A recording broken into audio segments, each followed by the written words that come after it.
अस्सलामुअलैकुम, कैसे हैं व्यूवर्स आप लोग सब। उम्मीद करती हूँ कि आप लोग सब खैरियत से होंगे। तो आज जनाब हमारे फैसलाबाद का जो मौसम है बहुत ज़बरदस्त हुआ पड़ा है। आप देख सकते हैं ठंडी ठंडी हवाएं चल रही हैं, बारिश भी हो रही है। और जब बारिश हो रही हो पकोड़े समोसे ना हो, ये कैसे हो सकते हैं। तो आज मौसम के हिसाब से मैं आपको सिखाने जा रही हूँ बहुत ही मज़ेदार गर्मा गर्म नान पकोड़े बनाना। बहुत ही टेस्टी बनते हैं। तो चलें जल्दी से बनाना स्टार्ट करते हैं। आपको एक बड़ा बाउल चाहिए होगा। बाउल के अंदर ऐड करेंगे हम बेसन। बेसन मैंने ले लिया 1.5 कप, 1.5 कप मैंने बेसन ले लिया है। और अब क्या करेंगे, बेसन के अंदर ऐड करेंगे आधा कप कटा हुआ हरा धनिया।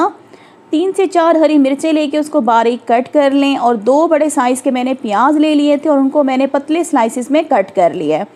तो ये सारी चीज़ें हम क्या करेंगे, बेसन के अंदर डाल देंगे। और इसके बाद क्या करेंगे व्यूवर्स, मैंने 2 मीडियम साइज़ के आलू ले लिए थे और इनको मैंने बारीक कट कर लिया है। ये इसके अंदर हम बेसन के अंदर ऐड कर देंगे। और ये मेरे पास कुछ मिसालें हैं। हल्दी आपको चाहिए होगी 1 टीस्पून, कुटा हुआ सूखा धनिया आपको चाहिए होगा 1 टेबल स्पून, नमक मैंने ले लिया 1 टीस्पून, कुटी हुई लाल मिर्च आपको चाहिए होगी 1 टीस्पून।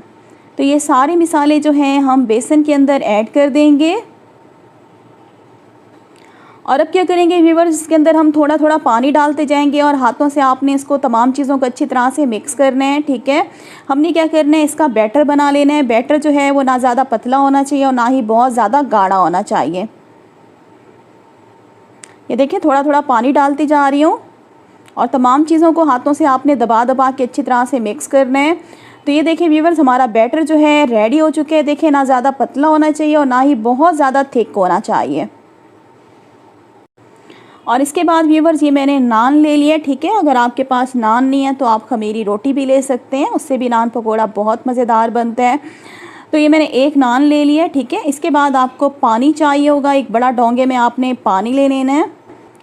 तो अब क्या करेंगे व्यूवर्स, जो हमारे पास नान है उसको आपने पानी में जल्दी जल्दी डिप करना है। ठीक है, बहुत ज़्यादा देर मत लगाइएगा वरना आपका नान जो है टूट भी सकता है। तो आपने चारों साइड से इसको घुमा के अच्छी तरह से नान को गीला कर लेना है। और इसके बाद आपने नान को क्या करना है, जो हमने बेसन वाला बैटर बनाया था उसमें आपने नान को अच्छी तरह से डिप कर लेना है। तो मेरे पास बर्तन छोटा था, आप ज़रा बड़ा बर्तन लेंगे तो नान जो है अच्छी तरह से डिप हो जाएगा। और अब क्या करेंगे, तमाम मिसाले को आपने नान के ऊपर आगे पीछे से अच्छी तरह से लगाना है।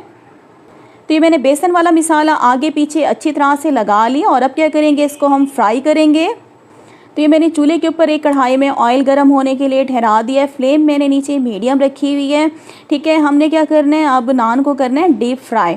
तो अब क्या करेंगे, नान को उठा के आपने ऑयल के अंदर आराम से इस तरीके से रख देना है। फ्लेम आपने नीचे जो है मीडियम रखनी होगी। मीडियम फ्लेम पे हम इसको फ्राई करेंगे। ठीक है, एक साइड को फ्राई करने में टाइम लगेगा तकरीबन 4 से 5 मिनट। ठीक है, मीडियम फ्लेम पे हम इसको फ्राई करेंगे और जैसे एक साइड पे कलर आ जाएगा तो हम क्या करेंगे, इसकी साइड चेंज कर देंगे। तो ये देखें व्यूवर्स, एक साइड पे कलर आ चुके हैं और अब क्या करेंगे, आराम से हम इसकी साइड जो है चेंज कर देंगे। और जैसे ही दूसरी साइड पे कलर आएगा तो इसको हम क्या करेंगे, एक प्लेट में निकाल लेंगे। तकरीबन 4 से 5 मिनट लगेंगे दूसरी साइड को फ्राई होने में। पलटे की मदद से आपने नान को इस तरह से घुमाते जाना है ताकि चारों साइड पे एक जैसा कलर आए। तो दूसरी साइड पे भी कलर आ चुके हैं और अब क्या करेंगे, पलटी की मदद से इसकी साइड को मैं आपको चेंज करके दिखाती हूँ, ऊपर से इसका कलर दिखाती हूँ।